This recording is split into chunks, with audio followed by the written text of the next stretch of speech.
go, Rondo goes down, series goes out the window.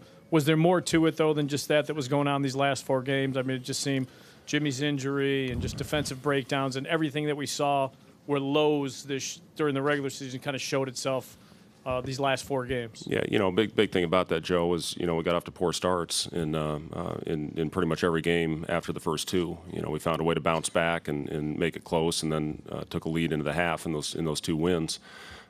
It's something where obviously if you get off to a poor start, you're climbing uphill, you're spending a lot of energy. Turnovers were an issue in this series. And they turned around, the physical battle where they got us in the glass. And after the first 2 games where we dominated in that category, that cost us. Are you hopeful that Gar and Pax pick up Rondo's option this summer?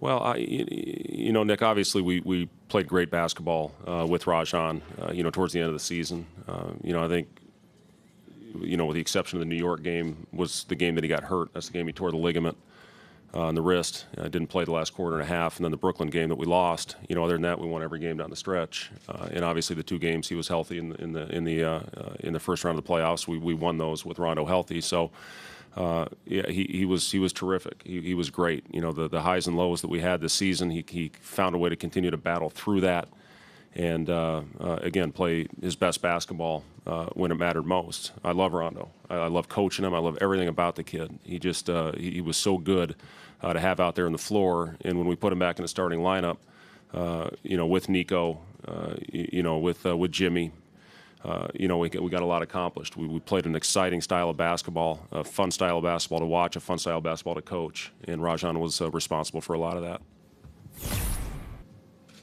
Jimmy, Mike McGraw, Daily Herald. Do you obviously you guys rode the young guys a lot this season. Do you feel optimistic about how those guys fared this year? Yeah, those guys, they work, and you every day is something new to a lot of guys. Obviously a lot of the roles changed and the lineups changed, but props to them because they were always ready. And it's hard to stay ready like that when you don't know when your name's going to be called. But I got a lot of faith in those young guys, man. They work, they listen, they don't complain, they do what you ask of them to do. That's all you can expect out of young guys. Jimmy, Vince Goodwill, CSN. You've improved your game literally, every season. And this season there have been questions about whether you could be the best player on a contending team. Do you feel like you've answered those questions, or do you still have more to prove on an individual level? Prove to who? I don't think I have too much to prove to anybody except for myself. I go out there and I compete. I think I do it anybody's asked of me majority of the time. I don't know. It's a good question. Everybody got their opinion. But for me, I could care less about everybody's opinion, man. I just try to control what I can control and go out there and try to be the best basketball player I can be.